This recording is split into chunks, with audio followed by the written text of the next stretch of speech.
में देखेंगे synchronous motor क्या चीज होती है। अगर आप सबसे पहले मोटर की बात करें तो मोटर एक ऐसी इलेक्ट्रिकल डिवाइस होती है जो इलेक्ट्रिकल एनर्जी को मैकेनिकल एनर्जी में तब्दील करती है। उसके बाद अगर हम सिंक्रोनस मोटर की डेफिनेशन देखें तो वो सिंक्रोनस मोटर की डेफिनेशन कुछ यूं होती है। ऐसी मोटर जो सिंक्रोनस स्पीड पर चलती है उसे हम सिंक्रोनस मोटर कहते हैं। सिंक्रोनस का मतलब होता है हम आंख हम ख्याल। हम सिंक्रोनस मोटर की तारीफ कुछ यूं भी कर सकते हैं। सिंक्रोनस मोटर एक ऐसी मोटर होती है जिसके अंदर जो रूटर के पोल्स होते हैं नॉर्थ और साउथ वो स्टेटर फ्लक्स से बने वाले पोल्स के साथ सिंक्रोनाइज हो जाते हैं। यानी कि इसका मतलब यह है कि जो हमारे पास रूटर के पोल्स हमेशा दो होते हैं नॉर्थ और साउथ। वो स्टेटर के जो पोल्स बने हुए पोल्स होते हैं नॉर्थ और साउथ के साथ जंप करके यानी कि सिंक्रोनाइज हो जाते हैं, तो इसको भी हम सिंक्रोनस मोटर कहते हैं। इस तरह भी हमारे पास सिंक्रोनस मोटर स्टार्ट हो जाती है। अगर हम सिंक्रोनस मोटर की इक्वेशन की बात करें तो हमारे पास होती है NS = 120 F/P। अगर हम देखें कि सिंक्रोनस मोटर को किस तरह चलाया जाता है तो सिंक्रोनस मोटर को बेसिकली दो मेथड के जरिए चलाया जाता है, एक DC इंटू रूटर और दूसरा AC इंटू रूटर। अगर हम DC सप्लाई रूटर पर दें और AC सप्लाई स्टेटर पर ना दें तो हमारे पास जो सिंक्रोनस मोटर होगी वो नहीं स्टार्ट होगी। अगर हम AC सप्लाई स्टेटर पर दें और DC सप्लाई रूटर के ऊपर ना दें तो हमारे पास फिर भी सिंक्रोनस मोटर नहीं चलेगी। अगर हम सिंक्रोनस मोटर को चलाना चाहते हैं तो AC और DC दोनों सप्लाई, DC सप्लाई जो होगी वो हमें रूटर के ऊपर देनी होगी और जो AC सप्लाई होगी वो हमें स्टेटर के ऊपर देनी होगी।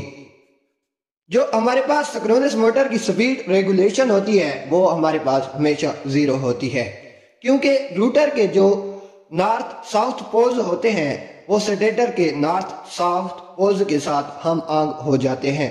यानी कि जो रूटर के नॉर्थ साउथ पोल्स होते हैं वो स्टेटर के नॉर्थ साउथ पोल के साथ जुड़ जाते हैं। तो इसलिए हमारे पास सिंक्रोनस मोटर की जो स्पीड होती है वो हमेशा 0 होती है। सिंक्रोनस मोटर को वहां इस्तेमाल किया जाता है जहां फिक्स वैल्यू की जरूरत होती है। इसी तरह अगर हम बनावट की बात यानी कि कंस्ट्रक्शन की बात करें तो सिंक्रोनस मोटर के बेसिकली दो पार्ट होते हैं। फर्स्ट नंबर पे हमारे पास रूटर आता है, सेकंड नंबर पे हमारे पास आर्मेचर या स्टेटर आता है। आर्मेचर या स्टेटर के बेसिकली हमारे पास 3 पार्ट होते हैं। फर्स्ट नंबर पे होता है स्टेटर फ्रेम, सेकंड नंबर पे होता है स्टेटर को, थर्ड नंबर पे होता है 3 फेज वेल्डिंग। इसी तरह हम कॉपर के बने हुए 2 स्लिप रिंग इस्तेमाल करते हैं।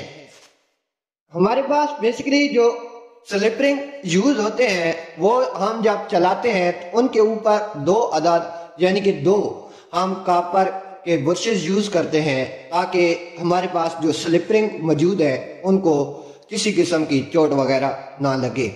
इसी तरह हम लेते हैं कि इसके कितने टर्मिनल होते हैं। बेसिकली हमारे पास सिंक्रोनस मोटर में 3 फेज वेल्डिंग होती है, इसलिए हर वेल्डिंग के लिए 2 टर्मिनल होते हैं। यानी कि इसका मतलब है कि हमारे पास जो सिंक्रोनस मोटर होती है उसमें हमारे पास 6 टर्मिनल डिजाइन किए जाते हैं जिनको हम स्टार और डेल्टा दोनों कनेक्शन में जोड़ सकते हैं। रूटर को सप्लाई देने के लिए 2 अदद टर्मिनल्स इस्तेमाल किए जाते हैं। यानी कि वो कह रहा है कि हमारे पास जो टर्मिनल्स होते हैं बेसिकली 6 होते हैं, क्योंकि हमारे पास 3 फेज वेल्डिंग होती है और हमारे पास 2 टर्मिनल रूटर को सप्लाई देने के लिए इस्तेमाल किए जाते हैं। इसी तरह हमारे पास रूटर की एक्साइटेशन को कंट्रोल करने के लिए वेरिएबल रेजिस्टेंस इस्तेमाल किया जाता है। वेरिएबल रेजिस्टेंस को ऑन ऑफ करने के लिए हमारे पास स्विच इस्तेमाल किया जाता है। ये थी बनावट जिसमें हमारे पास सबसे पहले 2 थे, रूटर और आर्मेचर।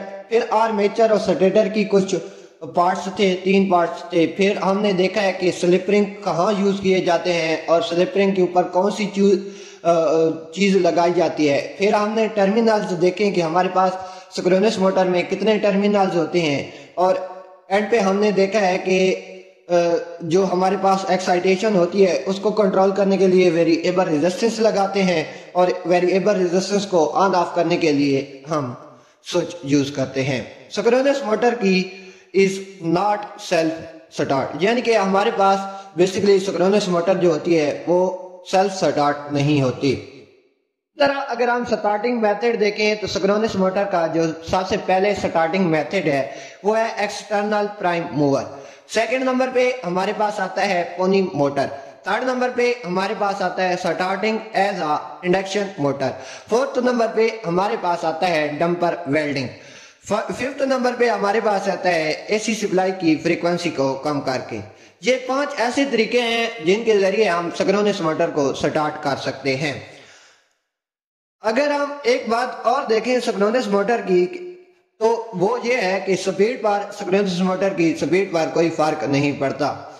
جب ٹارک بڑھتا ہے تو سنکرونس موٹر کی سپیڈ انڈکشن موٹر کی سپیڈ کم ہوتی ہے، یعنی کہ اس کا مطلب یہ ہے کہ سنکرونس موٹر میں جتنا بھی لوڈ بڑھایا جائے یا ٹارک بڑھایا جائے تو اس کی جو ہمارے پاس سپیڈ ہوتی ہے وہ ہمیشہ یعنی کہ کانسٹنٹ رہتی ہے، وہ نہ کم ہوتی ہے اور نہ زیادہ ہوتی ہے۔ اسی طرح اگر ہم بیسیکلی دوسری موٹر انڈکشن موٹر کے بارے میں دیکھیں تو اس میں ہم جب ٹارک یا سپیڈ بڑھاتے ہیں تو ہمارے پاس اس کی سپیڈ کم ہو جاتی ہے۔ اگر تو ہم سنکرونس موٹر کی اپلیکیشن کی بات کریں کہ اس کو ہم کہاں پر استعمال کرتے ہیں تو وہ سب سے پہلے جہاں پر ہم فکسڈ ویلیو یعنی کہ نہ کم ویلیو نہ زیادہ ویلیو کی ضرورت ہوتی ہے، فکسڈ ویلیو یعنی کہ 220 وولٹیج یہ فکس ہو گئے تو یہ اگر 220 وولٹیج ہی چاہیے تو ہم وہاں پر سنکرونس موٹر کو یوز کریں گے۔ انڈسٹریوں میں ہم سنکرونس موٹر کو ایز اے سنکرونس کنڈنسر کے طور پر استعمال کرتے ہیں۔ سنکرونس کنڈنسر کو اس لیے استعمال کرتے ہیں کہ اگر ہم انڈسٹری میں ہمارے پاس پاور فیکٹر کم ہے تو اس کو پاور فیکٹر کو امپروو کرنے کے لیے سنکرونس موٹر کو ایز اے ہم سنکرونس کنڈنسر کے طور پر